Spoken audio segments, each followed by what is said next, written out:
Hi, Epic Recaps here, and today I'm going to explain to you a 2017 American crime comedy titled Ocean's 8. If you want to be spoiled, keep watching. The film starts with Debbie Ocean attending a parole hearing. She has spent the last 5 years in prison, and her infamous brother Danny has recently died. Debbie says she feels she is more than ready to rejoin society and continue to live a simple life. The first thing Debbie does when released is go to a department store in New York City and steal several items. She then stays at a hotel after pretending to be part of a couple that just checked out. On her next stop, Debbie visits Danny's tomb where Ruben Tishkoff appears and tells her that her next planned heist is brilliant but it would land her back in prison. Hearing a car horn, she leaves and reunites with her former partner in crime Lou, who tells her she is now working as a bartender. The pair head back to Lou's apartment and tells Debbie she can crash there. Later that night, Debbie goes to find her ex-boyfriend Claude BECKER, an art dealer who snitched on her and caused her to get sent to jail. She intimidates him with a shiv made from a toothbrush, but she only takes a button off his shirt. Back at the apartment, Debbie lets Lou in on a new scheme of hers that she needs Lou's help on. They take a visit to the Metropolitan Museum of Art where the upcoming Met Gala is about to be held, and Debbie is planning a heist. The plan is to steal a valuable diamond necklace, the Toussaint, which is worth $150 million. Debbie wants to use snobby socialite Daphne Kluger as the mule so she can wear it to the Met Gala where it can be taken. Now they must assemble a crew to pull it off. The duo go to find Rose Weil, a local fashion designer whose work has fallen out of fashion. They find Rose crying and eating Nutella where they propose the idea to her so that she can earn herself some money. Debbie then reunites with another old friend, Amita, an Indian jewelry maker who works and lives with her mother. She immediately joins Debbie when she tells her she won't have to live with her mom after this. Next up, Lou introduces Debbie to a computer hacker who calls herself 9ball and shows how good she is by hacking into the building's power line. Debbie and Lou then find a street hustler named Constance Wong, who is a pro at pickpocketing. Finally, Debbie calls another old friend, Tammy, who is enjoying life with her family in suburbia. But Debbie notices that a lot of things in Tammy's garage are stolen goods. Tammy joins as well. The 7 women meet at Lou's loft where Debbie reveals the plan to the ladies, telling them that they each can walk away with $16.5 million. First, the ladies have Rose meet at a local restaurant with a celebrity named Penelope Stern to potentially dress her for the gala. When Daphne sees them meeting in the tabloids, she sets up her own meeting with Rose so that she can dress her instead.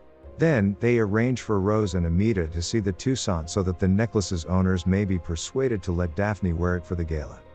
The ladies give Rose special glasses to wear so it can scan the necklace and send it to a 3D printer, printing a replica that they will switch for the real one. When Daphne does get to wear the necklace, Rose discovers that the necklace can only be removed using a special magnet. 9 calls her sister, who knows what to use in order to remove the necklace without that particular magnet. The crew then gets themselves into the event as part of the staff, with Tammy being hired as a coordinator. At the pre-gala dinner, Debbie arranges to have Claude sit next to Daphne, who then charms his way into being her date for the big event. 9ball hacks into the computer of someone working the event to get a view of the seating arrangements for the event. Lou sees the chart and realizes Debbie is planning to frame Claude as revenge, but Debbie reassures her that the job is strictly to get the necklace. The night of the Met Gala arrives and celebrities begin to make their way in. The crew gets into positions and the now blonde Debbie poses as a German socialite. Daphne arrives with Claude as her date and the pair pose for the paparazzi. Lou adds something to Daphne's soup that causes her to run to the bathroom to start vomiting. Rushing to the restroom, Constance manages to swipe the necklace off her as her head is in the toilet. She passes the necklace to Amita, who goes to a staff bathroom to start removing the diamonds off the necklace.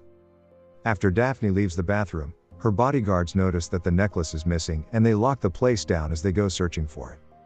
Before Amita can be found by a guard, Tammy pulls out the replica necklace and hands it over. Constance then gets the diamonds and hands the individual pieces to the rest of the crew before they disappear out the exits. The next day, the fake necklace is discovered and an insurance fraud investigator named John Fraser gets on the case. Acquainted with the Ocean family history and spotting Debbie at the event, he interrogates the attendees, including Claude and Daphne. When he meets with Debbie at a restaurant, she all but confirms that it was a revenge scheme. The ladies are at their hideout when Daphne enters. Debbie and Lou revealed they called her in because she was starting to catch on to their scheme. Excited to be included, she plants evidence of some of the diamonds in Claude's apartment, which is made worse for him when 4 elderly women have also had valuables of theirs placed in his possession. Claude is sent to jail. The crew celebrates their success, but Daphne points out that stealing the one necklace and splitting it 8 ways didn't sound like a great plan. That's when Debbie reveals that they stole all the necklaces from the gala during the lockdown. Lou had help from the amazing Yen, a colleague of Danny Ocean, who easily made his way through the laser detectors and helped Lou secure the items. With all the money they want, the ladies split off to do whatever they want. Amita moves to Paris with a new boyfriend. Rose opens up her own dress shop. Constance gets her own place in the city. Tammy opens and operates a warehouse with more stolen goods. 9-Ball continues her hacker work. Daphne becomes a film director. Lou gets herself a motorcycle and goes on a cross-country road trip by herself.